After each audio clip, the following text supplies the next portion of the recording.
Hey, this is Bart Baggett with my book review. The book of the day is Stumbling on Happiness by Daniel Gilbert. Now, don't read this book if you really think you're already happy. Why?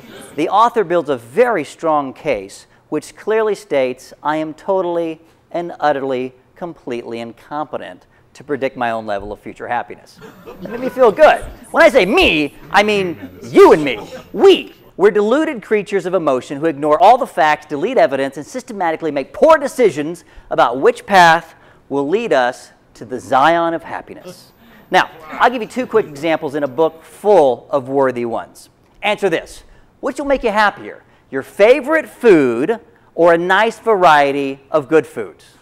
A, your favorite entree at your 5-star restaurant served to you every week for the next 52 weeks in a row.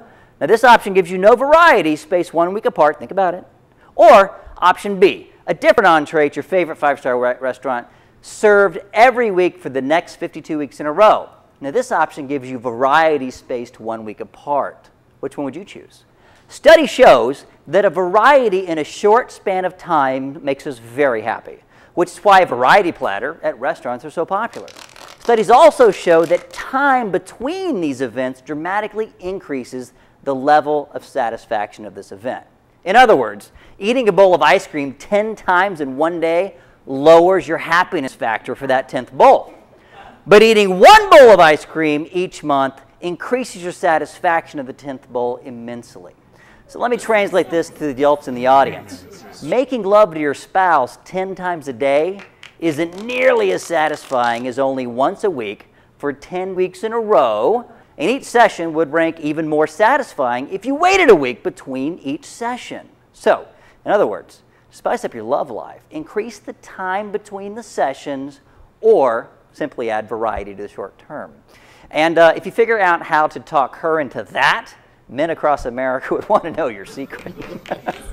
Now, what about kids and family? Do they really make us happy? Check this out. The author of this book has a 29-year-old kid, which he is still convinced, after all this research, that his child has been and is the greatest sources of joy in his whole life. This is not uncommon. When people asked how they identify the source of joy, they always point to their kids. Now, until they become teenagers and they're asked to walk 5 feet behind you and pretend you don't know them, then they don't point to the kids, they point to the bottle. Now, let's have a reality check based on statistics and science, not hormone-induced emotional bonds designed to prolong the species, blah, blah, blah. When researchers measure the actual satisfaction of people who have children, a very, very different story emerges. Check out this handy little graphic I prepared for you. There's 4 separate independent studies telling us exactly the same fact. Couples start out quite happy in their marriages and then progressively become less satisfied over the course of their lives. In fact, the only part of their lives where they report similar levels of happiness is when the children leave home. Translation, that feeling all parents get when they feel overwhelmed, unappreciated, and trapped in an endless cycle of parental responsibilities, you're not alone. And if it wasn't for that wonderful mechanism of self-delusion and genetic emotional attachment, which tells you that children really are the source of your joy, you might not really enjoy parenthood as much as you think you are. Now, research indicates that caring for kids is only slightly more enjoyable than housework, which falls behind watching TV, shopping, eating, and napping. Go kids! In fact, the only scientifically documented empty nest syndrome is increased smiling, increased laughing, and more money to spend things on yourself.